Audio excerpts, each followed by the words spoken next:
राधानगरी तालुक्यातील प्रसिद्ध दाजीपूर अभयारण्य हे निसर्ग संपन्न पर्यटन स्थळ आहे। हे अभयारण्य पुन्हा पर्यटकांच्या स्वागतासाठी सज्ज झालंय। गेल्या 15 दिवसांपासून अंतर्गत रस्त्यांच्या दुरुस्तीमुळे अभयारण्यात पर्यटन पूर्णपणे बंद होतं। मात्र आता ही दुरुस्तीची कामं पूर्ण झाल्यानं बुधवारपासून अभयारण्य पुन्हा खुलं करण्यात आल्याची माहिती वनक्षेत्रपाल राजेंद्र घुणकीकर यांनी दिली। दाजीपूर अभयारण्यात जाणाऱ्या मुख्य पर्यटन मार्गावरील रस्ता दुरुस्त करण्यात आल्यामुळे पर्यटकांना आता अधिक सुरक्षित आणि सुलभ प्रवासाचा अनुभव मिळणार आहे।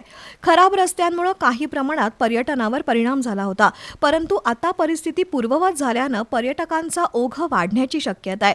दाजीपूर अभयारण्य हे सह्याद्रीच्या कुशीत वसलेलं असून जैवविविधतेसाठी विशेष ओळखलं जातं। या ठिकाणी वन्य प्राणी, पक्षी आणि दुर्मिळ वनस्पतींचा अधिवास आहे। उन्हाळ्यातही हिरवाईनं नटलेलं हे अभयारण्य निसर्गप्रेमींना विशेष आकर्षित करतं। त्यामुळे सुट्टीच्या काळात तिथं मोठ्या प्रमाणावर पर्यटक भेट देतात। पर्यटन पुन्हा सुरू झाल्यानं स्थानिक व्यावसायिक, हॉटेल व्यावसायिक, मार्गदर्शक आणि लहान मोठ्या दुकानदारांना मोठा दिलासा मिळालाय।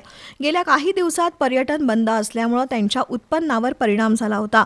आता मात्र पर्यटकांची वर्दळ वाढल्यास स्थानिक अर्थचक्राला चालना मिळणार आहे। वन विभागाकडून पर्यटकांना काही नियमांचं पालन करण्याचं आवाहन करण्यात आलंय। अभयारण्यात प्लास्टिक वापर टाळणं, वन्यजीवांना त्रास होणार नाही याची काळजी घेणं तसंच स्वच्छता राखणं आवश्यक असल्याचं सांगण्यात आलंय।